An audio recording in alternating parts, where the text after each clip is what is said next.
यापुढची बातमी सलमान खान संदर्भातली। सलमान खानच्या घराबाहेरील गोळीबार प्रकरणातील तपासाला आता वेग आलाय। या प्रकरणाचा तपास मुंबई क्राईम ब्रांचकडे गेलेला असून या गोळीबाराचे धागेदोरे दुसऱ्या राज्याशी जुळल्याचा संशय क्राईम ब्रांचला आहे। त्यामुळे क्राईम ब्रांचची टीम दिल्ली, जयपूर आणि बिहारकडे रवाना झाली आहे। तर गोळीबारातल्या एका आरोपीची ओळख पटली आहे। त्याचं नाव विशाल राहुल उर्फ कालू असं असल्याचं कळतंय। या कालूवरती हरियाणामध्ये 5 पेक्षा अधिक गंभीर गुन्हे दाखल आहेत। तर या प्रकरणात आरोपींनी वापरलेली दुचाकी रायगड जिल्ह्यामधनं खरेदी केल्याचं कळतंय। ज्यांच्याकडून आरोपींनी ही दुचाकी खरेदी केली त्यांची सुद्धा चौकशी होते।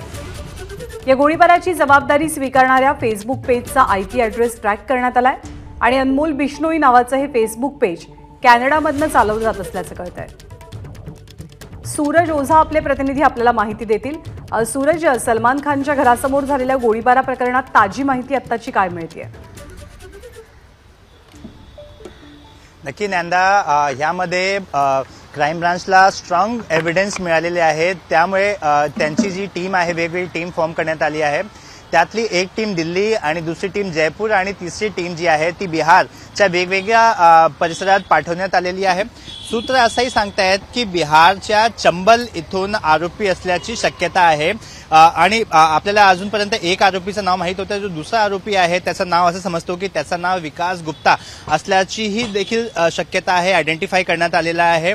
त्यामुळे आता क्राईम ब्रांचच्या टीमच्या हाती मजबूत एव्हिडन्स मिळालेला आहे, हे स्पष्ट झालेलं आहे। मी दाखवतोय की ही जी क्राईम ब्रांचची ऑफिस आहे, युनिट 9चं ऑफिस आहे, इथे बऱ्याच लोकांना बोलवून त्यांची क्वेश्चनिंग करण्यात आलेली आहे।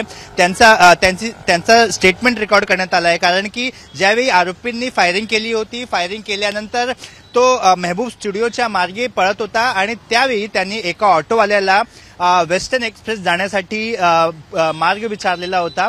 त्याचबरोबर तो ऑटोवाला कोण आहे त्याचीही देखील चौकशी केली जाणार आणि त्याच्याकडून हे समजून घेतलं जाणार की ज्यांनी विचारला होता तो कसा दिसायचा, त्याचा हाईट आणि विथ किती होता। तर जे सूत्र असं सांगतायत की आरोपी आहे त्यांची हाईट कदाचित 5.8 फीट असल्याचीही देखील शक्यता आहे। त्यामुळे जी क्राईम ब्रांचची टीम आहे ती वेगवेगळ्या भागात पाठवण्यात आलेली आहे।